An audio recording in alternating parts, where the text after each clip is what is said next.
You will receive power when the Holy Spirit has come upon you, and you will be my witness in Jerusalem and in all Judea and Samaria, and to the end of the earth.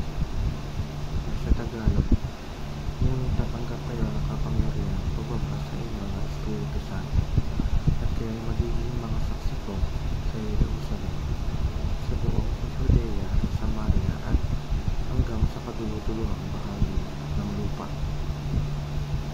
Sinasabi sa verse na matatanggap daw natin ang kapangyarihan ng Holy Spirit na siya magpapalakas sa atin sa lahat ng tatahakin at desisyon sa buhay. Tayo rin ay magiging witness na mag-testify kung gaano ito kabuti sa ating buhay.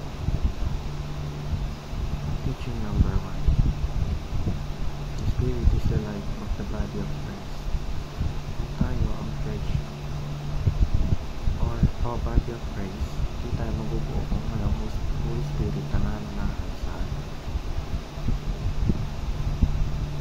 Teaching number 2. The Spirit gives power to the church. Ang Holy Spirit din ang may empower sa church upang magawa nito ang vision ng Panginoon para sa kanya.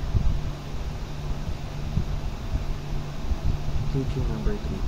The Spirit spreads the gospel. Ang Holy Spirit ang siya nagpapalaganap ng katotohanan at salita ng Diyos sa pamamagitan ng pag-uudyok sa atin na mag-disciple ng iba. Application number 1. Be a powerful witness for the Lord. Huwag tayong mahiya sa i-share kung gaano kabuti ang Diyos sa buhay natin at paano siya gumalaw sa buhay natin. Testify natin ito upang maka-inspire ng iba, maakay sila papalatin sa Diyos. Application number 2. Ask for the Spirit for empowerment. Kapag magagawin tayo, lagi natin tatanungin o lagi natin tayo manghingi ng gabay sa Holy Spirit upang mapunta tayo sa tamang landas. Application number 3. Be an instrument of God's Spirit today.